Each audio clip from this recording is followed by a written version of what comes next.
Tala Fou whaapoponga mo Tala Fou mai le se ufonga le lau moe Wellington mo le so luas fuluono Aperila lua whelua wha. O lo tātou wola I se lalolangi ua tō moe whaafitauli, ma o se taimi pitu silio na leanga, pe a mawhau atu I eipio na Sāmoa le minista le vai whafo. Mau vasa mana Ia Winston Peters I le taimi le sauninga whaamanato le Ansek I Kalipoli I take I le aso na nafi. Sa whaamamaluina tangata New Zealand ma Australia le lalolangi ato I le aso na nafi. Ma whaailoalo lātou whaaloalo I fita na fōa I o lātou soifue tau tuai I le tau singo le file mū. Sa whaafisa o tai wawasa mana Ia whaafitau li aso nei. E le COVID-19 fulmaleiva ma whetawa ingolo o whaawau pe le lalangi. Sa iei whaatasi wawasa mana Ia masi au malanga. Mai le mata ngā luenga le malo si anga whaafita New Zealand. Ia na le loloa lātou atupa au I Dubai ma le ato o toa ia lātou mea whaiwha ili ma tō nginga mo le sauninga whaapitoa. Ai o se sauninga sa fuafuaina le maafamanato le Pukeahu National War Memorial Park I Wellington sa le mawhaiuna whaatauna wina o na ole malo losi o Savili. Na tā ui se whaamatalanga le matanga luenga mo le Culture and Heritage sa tōlo pōle sauninga na fuafua mo le itu lais fulma tasi le tae o na nafi whape mo le sauninga I tau a o ai pale fungala au I le Ataturk Memorial I Strathmore. Ma sa tōlo pōina I sauninga mo le soifua maloloina ma le saunga le mo o I lātou umasafu fue awa ia to sai ma se whaalinga le pulisili le au anai la ulu mek le au anai. Sa I se sauninga moni nai tangata na whai tono le Hall of Memories o se tama I whale lalo I fulno fuanga whaamanatu I le National War Memorial Park. Ma sa amel whaalo ia I lātou na mali liu a o tau tua I taua mo New Zealand. I sauninga le waweau I Wellington na saunoa le kovana silio New Zealand Dame Cindy Kiro o le autu ma le mafuanga le Anzac Day sa whaalau tele atu ina I au fiei maisi taua whapea maisi whetaua I ngolo o au fiei New Zealand. Ai mai se o le tau singa o le file mu sa whaau popo ni whaafilo inga whaapitoa Dame Cindy I sa avea mawhita mo New Zealand ma Australia sa poto E whaamanatu le tolus fultau sanga le whai ungo ngā luenga le mitanga luenga whaafita New Zealand I Somalia. E silia malilua se lau lima se fulu tangata New Zealand na tautua I taua ma le tau singa le file mu I le lalangi. Le na malili wai le tolu se fulu wafe mai le au whainga atoa. O le so uatutu whaatasi Australia ma New Zealand I se lalolangi o lo whaatup tele ina lava le whiangai ma le tele o lo I tau. Mai wha wau whaatasi pia le talo le Anzac pe ona sauno le kovana sili. Sa iei fo I si sauninga na pāti patia I si vaenga mai tū malo I se eso le tunu e au fiei mo Wellington I le asoa na nafi. I au ke lani sa poto ai le whaita wafi o tangata e moli mawina le whaamamalunga o le aso fita I le War Memorial Museum mo le sauninga I le waweao. Sa awa ia le baalimia Christopher Luxon mana ia saunoa ai o se aso mo tangata uma e whaamanatu mana tunatu ma whaailoa le nganga le whaafetai mo li I matamaita I New Zealand sa tautua I taimi ua tua nai whaapei ma le taimi nei. I kala ia stete sa tau a oina I pale fungala au le maa whaamanatu le Citizens War Memorial I le sauninga na whai ai. Sa iei fo I sauninga whaamanatu na whai nisio malol Pasifika e au fiai tonga Sāmoa ma fiti.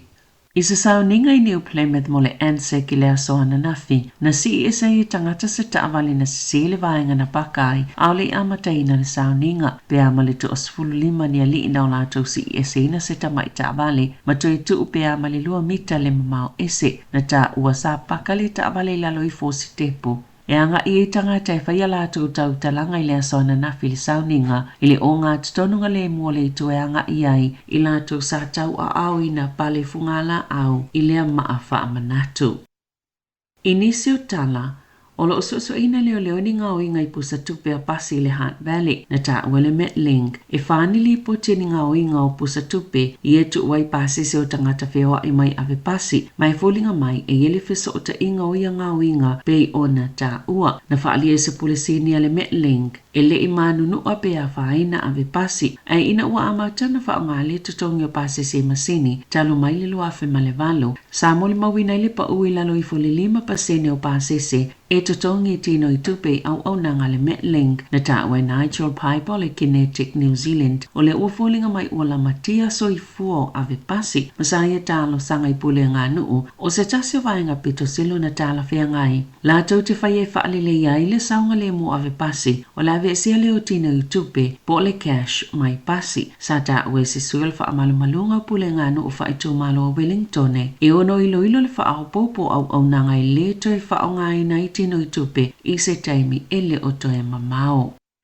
Ua tatala ina whaataita i Wellington e mo le taimi mo mua i le lalangi se whale mai e whaapitoa mo tamaite autistic. Po niso vaenga lo soifuanga i mana o nga whaapitoa mai mawaia ainga o tamaite lalo ta ilima tau sanga le mātutua wa iai a unga o na o lātou mawai le lango ma le feso o soani. E se fulu vai aso lo whaataita i ai le raupi te raupo mai ono se fulu ainga lo whaatino i naini polkala me whaale vai aso e feso soani na i o lātou malama malango ia lātou whānau e mawaia fianga na tā ua le whaululunga le whalamai Dr. Hannah Waddington. O le aunga o le whaataita inga ina ia whaamanianga o le vavilo o aunga o le autism ma vavi whaia ia i suinga. E tōtolu se lau i lātou lo o ina le polokalame Wellington ina ia vavi o lātou i lo aunga o le autism ma ave loa ia tamaiti ma o lātou ainga le whale mai pe o na tā ua o le polokalame whaataita i o lo whaatopeina na o Wellington pe ta ina tā ua Waddington e ile talu tonunga i ono silia ma le ono se fulu ainga e mawhai o na fesoa soani i ai.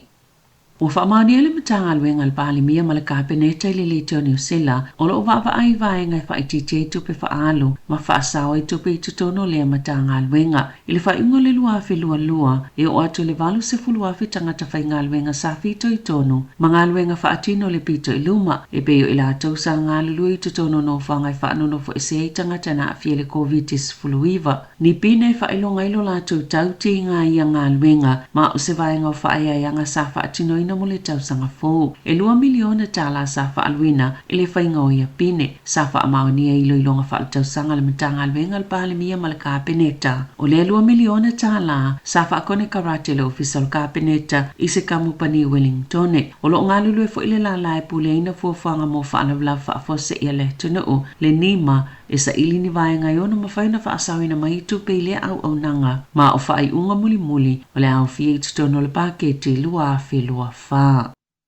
I whawhata New Zealand, sa pasila solua le au whautu la fono Tennessee le United States of America, se pili mwhena whaatanga whaia o ngai aveni la au malolo si ia onga, sa pasila pili le senate le amatanga le masina nei. Ai sa vevela fefina wa ingai whaatatau tu la fono mo whanai Tennessee, talo maile ngai o inga tangata ia na tawhanai naini tamaiti, i sea o ngai Nashville, ma malili waini tamaiti sto tolo mani whaia onga se to tolo, na ta awe se tasio sui o le Democrats o se aso whaanono mo Tennessee tamaiti mawhaia onga matangata uma ona ua le pui i tamaiti a ua toi pui foi i to la fono mo whana. Sauna ina malo si pele Republicans le whaaupenga ino whaia onga e talia i le tupuso o iei tu aingo whaafitauli o so whainga i tutono a onga i le United States i le 25 tausanga ua toa nai. E ta'alonga, sa le Immanuel le tau mawhainga le Warriors ila la ta'alonga ma le Gold Coast Titans i le aso ana nafi.